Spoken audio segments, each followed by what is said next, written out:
Greetings all. I hope you all are fine. So now we will start with exercise 3.3. In our last video we have done the divisibility rule. Now we will apply this in our question. Okay, question 1 you can do in your book by yourself.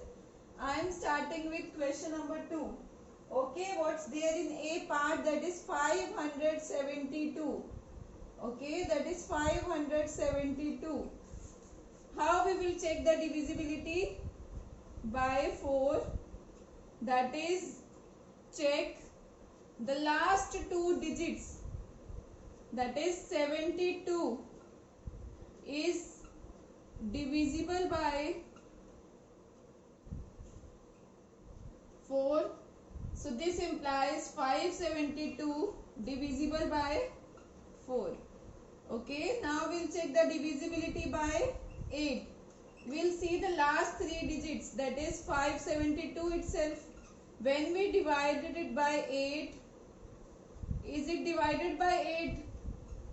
We'll see. Okay, what is this?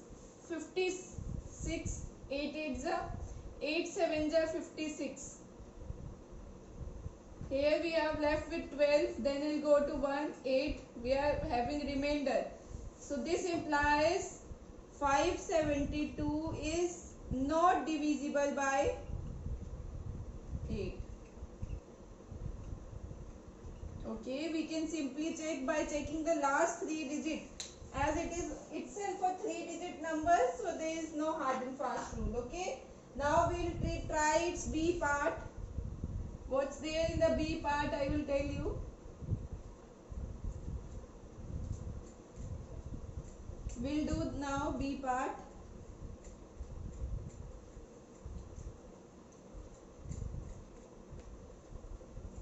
Its B part is 726352. 726352. Okay. Now we'll check the last two digits, that is 52 is divisible by 4.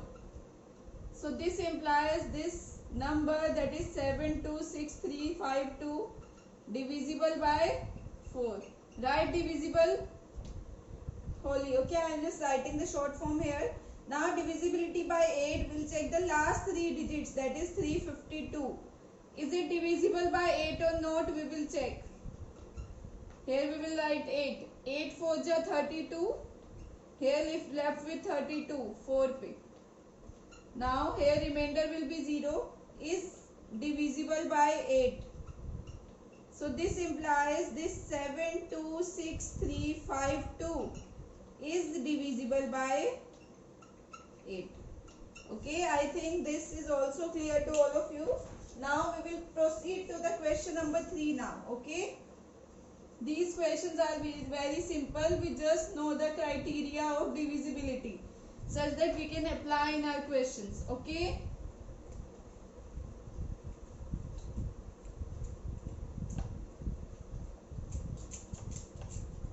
now we are coming to question number 3. We have to check the divisibility by 6.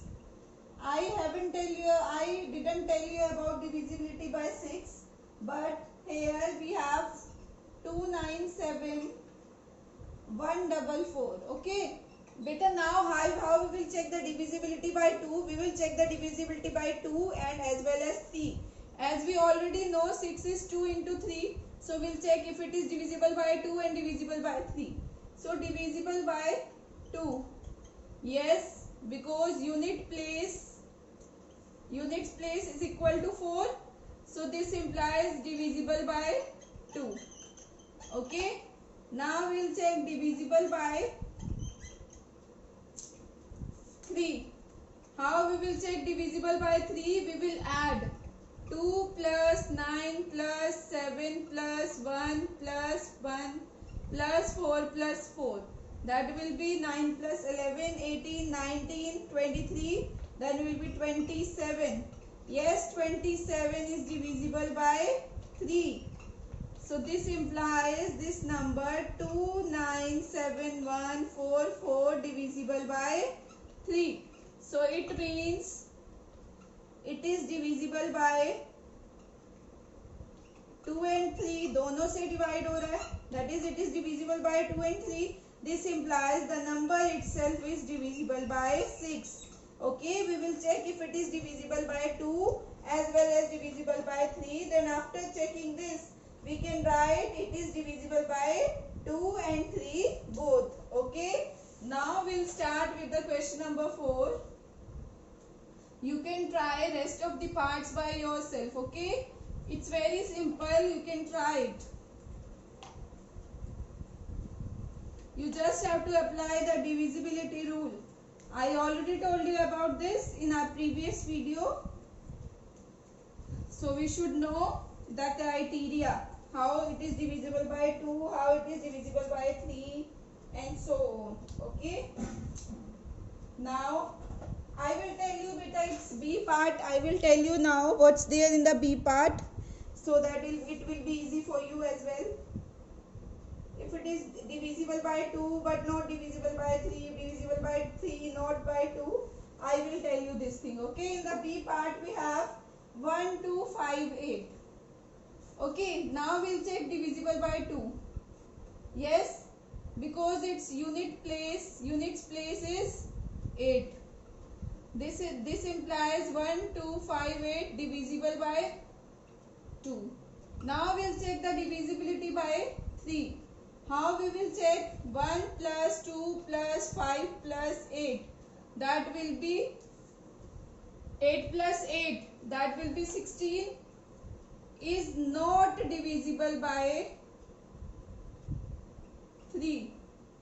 This implies divisible by 2 but not 3. So it means not divisible by 6. Okay, it has to, if not divisible by 6. For checking it is divisible by 6, it has to be divisible by 2 and 3 both. If it is divisible by 1, then we'll say it is not divisible. Okay, now we are coming to the next question, that is question number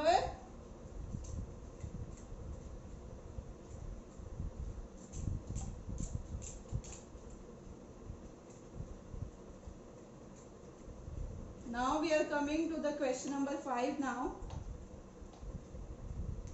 What's there in the question number 5? 4. We can see we have to check divisibility by 11. So first number is 5, 4, 4, 5. How we will check the divisibility by 11? I already told you we have to find the sum of odd places as well as even places. Okay, what's the sum of odd places? That is 5 and 4. 5 plus 4 will be 9. And sum of even places, that is 4 plus 5 again, that will be 9. So here we will find the difference, that is 9 minus 9, that will be 0. If it is 0 or 1, either 0 or 11, so you will say divisible by 11. Okay, again I will do one part so that this thing will be clear to you again. So I will try the another part. Okay, it's B part, I will try. Rest of the parts you will do it yourself, so that it will be easily understandable for you. I will try its other part. What's its other part? That is 1, 0. It's B part. 1, 0, 8, 2, 4. Okay, now we'll find the sum of odd places, that is 1, 8, 4. Sum of odd places, that is 1 plus 8 plus 4, that will be 13. Now we'll find the sum of even places, 0 plus 2, that will be 2. Now we will find the difference, that is 13 minus 2, that will be 11. I told you if difference is 0 or 11, we'll say this is divisible by 11.